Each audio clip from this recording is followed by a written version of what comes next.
Why do you wear that thing, Dobby? This, sir, 'tis a mark of the house elves' enslavement.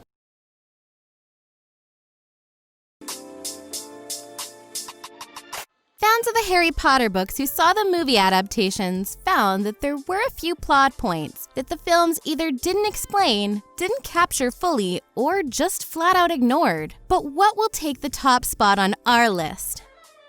Number 7. Book. Voldemort dies like a human. Movie. Voldemort dies like a supernatural creature. In both the books and movies, Harry and Voldemort are having their final duel and their wands connect as they're done in the Goblet of Fire. Voldemort uses the Elder Wand, even though it doesn't have allegiance to him, but doesn't realize that he's actually fighting its real master. The Elder Wand refuses to harm Harry and rebounds Voldemort's killing curse back towards him. The book does not afford Voldemort the grandiose death he wanted. Instead, he dies like a human in a purposefully anticlimactic way. In the movie, however, Voldemort just sort of breaks apart and fades away, which is visually stunning, but doesn't have the same finality and affords him more power than he deserves.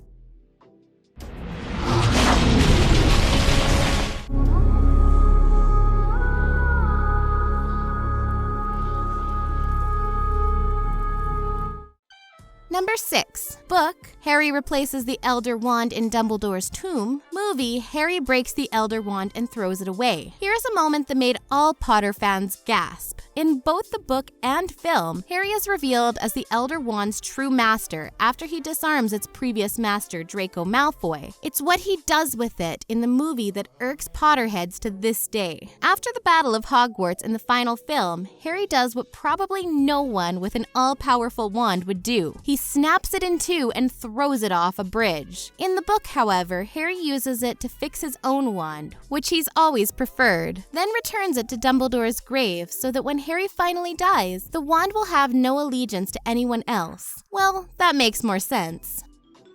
She thinks you're the chosen one. But I am the chosen one. Okay, sorry. Number 5. Book. Half-Blood Tom Riddle was conceived thanks to a love potion. Movie. Voldemort's parentage is largely glossed over. Bone of the father unwillingly given. When Dumbledore takes Harry through Voldemort's past in the movies, we learn a little about how he went from orphan boy to the Dark Lord. I can make things move without touching them. I can make animals do what I want without training them. I can make bad things happen to people who are mean to me. The books, however, tell the full story. Voldemort is the son of the witch Merope Gaunt and the muggle Tom Riddle. Merope fell in love with Tom Riddle, and with the help of a love potion, she married him and became pregnant. Rowling has said it's important that Voldemort was conceived as a result of force rather than real love, as it explains why he cannot feel love. Merope eventually stopped using the potion, hoping Riddle actually loved her. Unfortunately, he abandoned both Merope and their unborn son. This explains Voldemort's hatred of muggles, as well as half-bloods, as he himself is one. You're Voldemort. Surely you didn't think I was going to keep my filthy muggle father's name.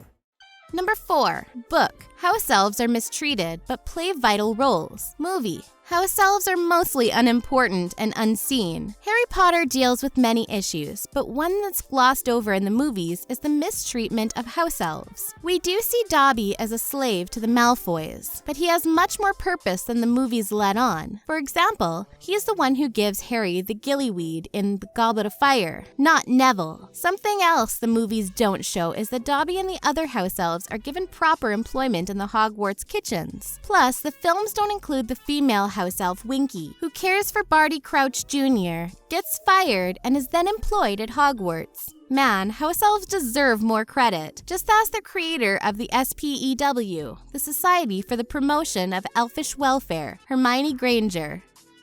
Why do you wear that thing, Dobby? This, sir, 'tis a mark of the house elves' enslavement. Number 3. Book, Harry and Hermione miss Ron separately. Movie, Harry and Hermione slow dance to cheer up. When Harry, Ron, and Hermione search for the Deathly Hallows, their relationship slowly becomes strained. Ron in particular is affected as he has to wear the Horcrux locket, which forces his most negative feelings to surface. Ron soon can't deal with it and leaves his two friends alone. In the Deathly Hallows Part 1, Harry and Hermione are wallowing in despair while listening to the radio when a soothing song pops on. The two then begin to dance with each other, sharing a brief moment of cheerfulness they hadn't felt for quite some time. But as the song finishes, it's back to reality. The scene doesn't appear at all in the books, but it is a nice moment between friends.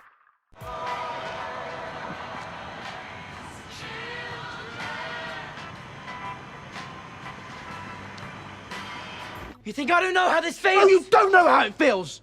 Your parents are dead! You have no family! Stop!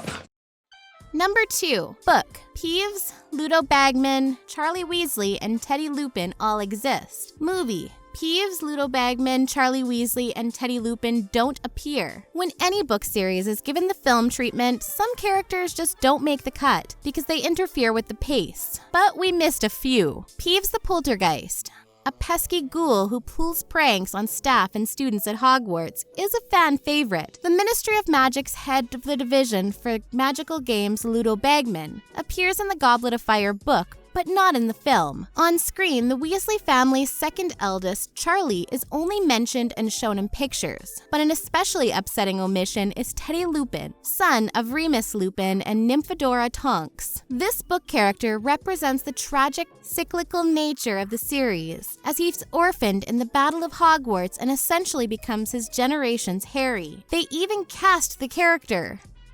By the way, wait till you hear the news. Remus and All right, we'll have time for a cozy catch-up later. Number 1. Book. Various characters visit St. Mungo's Hospital for magical maladies. Movie. St. Mungo's never appears. Yep, even the wizarding world needs a hospital.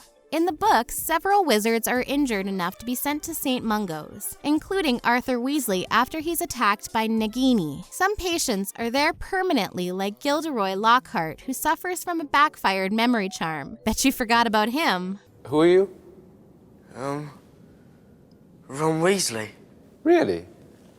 And, who am I? Other long-term residents are Neville's parents, who were tortured into insanity with the Cruacious Curse by Voldemort's minions. This scene not only shows the terrible effects of the First Wizarding War, it also fleshes out Neville's tragic backstory, highlighting the fact that the Longbottoms' history of defying the Dark Lord may have made Neville the chosen one instead of Harry. It may have just been too hard to watch when the Longbottoms don't recognize their own son.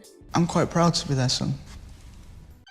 Do you agree with our list? Were we put under a Confundus charm when we made this? Let us know which one you think should have made it to the movies the most down in the comments below. And if you enjoyed this video, make sure to leave a like and subscribe to our channel for more videos like this coming all the time. Thank you for joining us today on X-List, and we will see you in the next video.